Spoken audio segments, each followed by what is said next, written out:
नमस्कार, स्वागत है आप सभी का ध्येय टीवी के डेली एमसीक्यू प्रोग्राम में। मेरा नाम है निधि। तो चलिए बिना किसी देर के शुरुआत करते हैं आज के एमसीक्यूज का और लेते हैं पहला प्रश्न। पहला प्रश्न है, इजराइल ने किस देश के साथ समुद्री सीमा को लेकर समझौता किया है? आपके ऑप्शंस हैं ए टर्की, बी जॉर्डन, सी मिस्र या फिर डी लेबनान।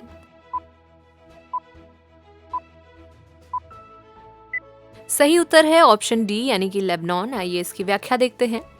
इजराइल और लेबनान के बीच समुद्री सीमा को लेकर लंबे समय से विवाद चलता आ रहा है, लेकिन अब इजराइल के प्रधानमंत्री याइर लापिद ने जानकारी दी है कि उनके देश ने पड़ोसी लेबनान के साथ एक ऐतिहासिक समझौता किया है। प्रधानमंत्री लापिद ने समझौते को एक ऐतिहासिक उपलब्धि बताया। उन्होंने कहा कि ये समझौता इजराइल की सुरक्षा को मजबूत करेगा और इजराइल की अर्थव्यवस्था को भी काफी फायदा पहुंचाएगा। इसके अलावा हमारी उत्तरी सीमा में स्थिरता भी सुनिश्चित करेगा। इजराइल के 1948 में अस्तित्व में आने के बाद से ही लेबनान और इजराइल के बीच समुद्री सीमा को लेकर विवाद है।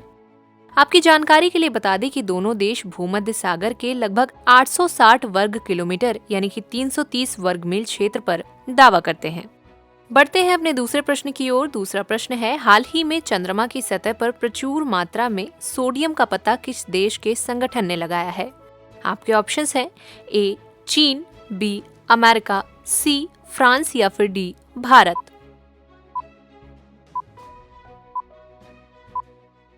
इसका सही उत्तर है ऑप्शन डी यानी कि भारत। आइए इसकी व्याख्या देखते हैं।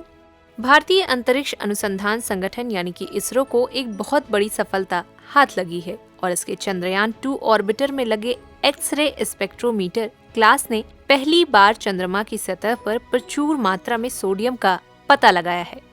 इसरो ने बताया कि चंद्रयान 1 एक्स-रे फ्लोरोसेंस स्पेक्ट्रोमीटर ने सोडियम का पता लगाया है, जिससे चांद पर सोडियम की मात्रा का पता लगाने की संभावनाओं का रास्ता खुल गया है।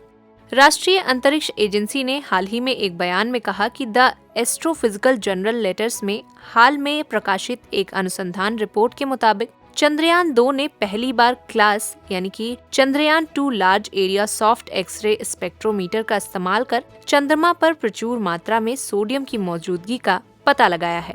बयान में कहा गया कि बेंगलुरु में इसरो के UR राव उपग्रह केंद्र में निर्मित क्लास अपनी उच्च संवेदी क्षमता और दक्षता के कारण सोडियम लाइन के स्पष्ट सबूत उपलब्ध कराता है।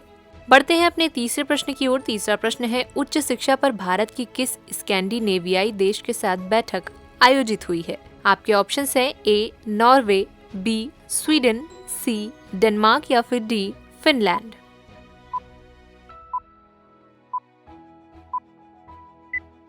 सही उत्तर है ऑप्शन ए यानी कि नॉर्वे। आइए इसकी व्याख्या देखते हैं। भारत ने 11 अक्टूबर 2022 को नई दिल्ली में उच्च शिक्षा पर भारत नॉर्वे संयुक्त कार्यदल की 6ठी बैठक की मेजबानी की है। इस बैठक की अध्यक्षता भारत की ओर से सुश्री नीता प्रसाद, संयुक्त सचिव अंतर्राष्ट्रीय सहयोग, शिक्षा मंत्रालय और नॉर्वे की ओर से सुश्री एनी लाइन वोल्ड, महानिदेशक शिक्षा और अनुसंधान मंत्रालय ने की। भारत में नॉर्वे के राजदूत ने भी इस बैठक में भाग लिया।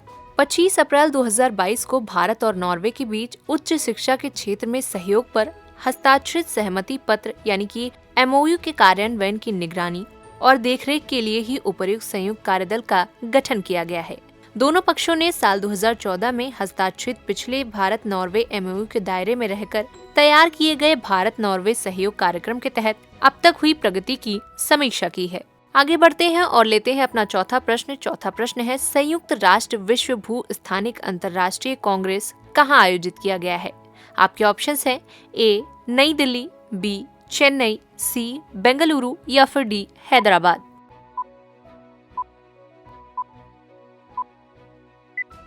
इसका सही उत्तर है ऑप्शन डी यानी कि हैदराबाद। आइए अब इसकी व्याख्या देखते हैं।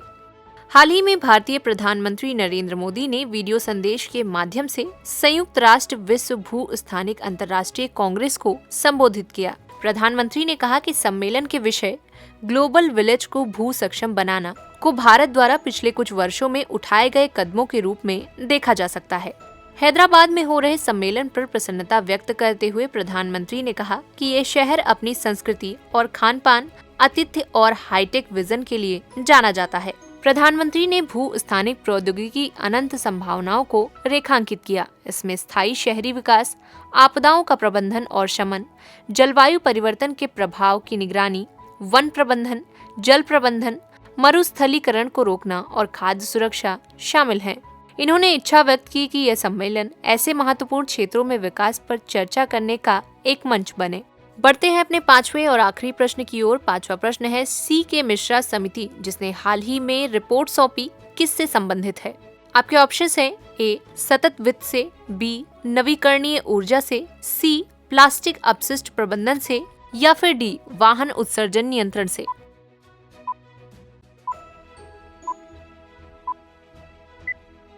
सही उत्तर है ऑप्शन ए यानी कि सतत वित्त से। आइए इसकी व्याख्या देखते हैं। अंतर्राष्ट्रीय वित्तीय सेवा केंद्र प्राधिकरण द्वारा गठित सतत वित्त पर विशेषज्ञ समिति ने हाल ही में IFSCA के अध्यक्ष को अपनी अंतिम रिपोर्ट सौंप दी है। समिति की अध्यक्षता पर्यावरण, वन और जलवायु परिवर्तन मंत्रालय, भारत सरकार के पूर्व सचिव श्री सी के मिश्रा ने की। समिति के सदस्यों में राष्ट्रीय और अंतर्राष्ट्रीय संस्थानों सहित सतत वित्त से संपूर्ण इकोसिस्टम के विशेषज्ञ शामिल थे। जिन प्रमुख क्षेत्रों पर समिति को विचार करने के निर्देश दिए गए थे उनमें शामिल हैं IFSC नियमों को अंतर्राष्ट्रीय सर्वोत्तम प्रथाओं के साथ तालमेल बिठाना, IFSC के माध्यम से पूंजी प्रवाह को बढ़ाने के तरीकों का पता लगाना और हरित व सतत वित्त के क्षेत्र में अभिनव वित्तीय उत्पादों के विकास का समर्थन करना। समिति ने उत्पादों, नीतियों और विनिमयों, क्षमता निर्माण और हरित तथा सतत वित्त से संबंधित आउटरीच पहल समेत सतत वित्त के विभिन्न पहलुओं पर अपनी सिफारिशें दी हैं। कुछ महत्वपूर्ण सिफारिशों में स्वैच्छिक कार्बन मार्केट विकसित करना, परिवर्तनशील बॉन्ड के लिए फ्रेमवर्क, जोखिम मुक्त व्यवस्था को सक्षम करना, ग्रीन फिनटेक के लिए नियामक सैंडबॉक्स को बढ़ावा देना और वैश्विक जलवायु गठबंधन के निर्माण को सुविधाजनक बनाना आदि शामिल है।